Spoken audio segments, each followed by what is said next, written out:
Hello, students. Good morning. Welcome to SST class. This is your book, Our Social Studies.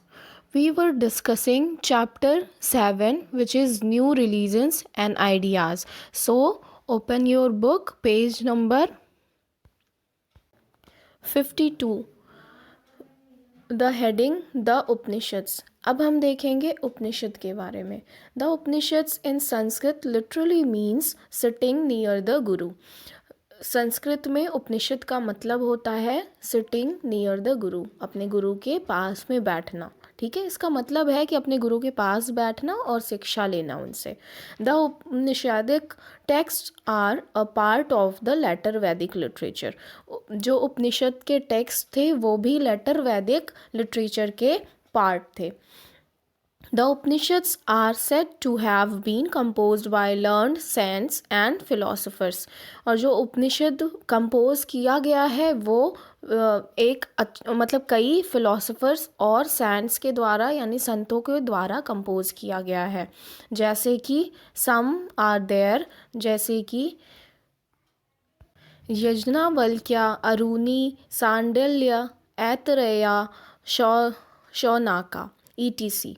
Okay, besides these there were some female scholars such as Gargi and Maitreyi.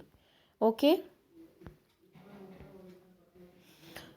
अब you must know देख लेते हैं। सत्यमेव जयते meaning truth alone Trump's. इसका मतलब होता है, सत्यमेव जयते का मतलब होता है कि सत्य अकेला ही जीत सकता है। ठीक है, in English. Adopted as the national motto of India, जैसा कि हम सभी जानते हैं कि एज अ नेशनल मोटो ये अडॉप्ट करा गया है after independence, is a mantra from the Mundaka Upanishad. और ये मुंडका उपनिषद से लिया गया है। It is inscribed in Devanagari script at the base of the national emblem. और इसको जो है देवनागरी स्क्रिप्ट से लिया गया है।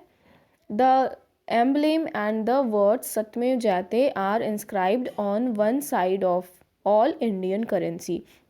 सत्यमेव जयते हमें हर करेंसी के एम्बलम, जो नेशनल एम्बलम है उसके साथ में देखने को मिल जाता है। उसके साथ लिखा रहता है सत्यमेव जयते।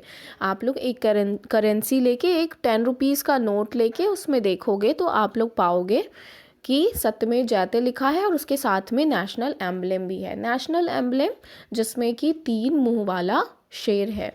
Okay, so let's read further. The major Upanishads were composed between 1000 BCE and 400 BCE। अधिकतर जितने भी उपनिषद थे वो कंपोज किए गए हैं 1000 BCE से लेके 400 BCE तक। There are about 108 Upanishads. ये अंडर मार्क कर लेंगे। 108 टोटल उपनिषद्स हैं। The most famous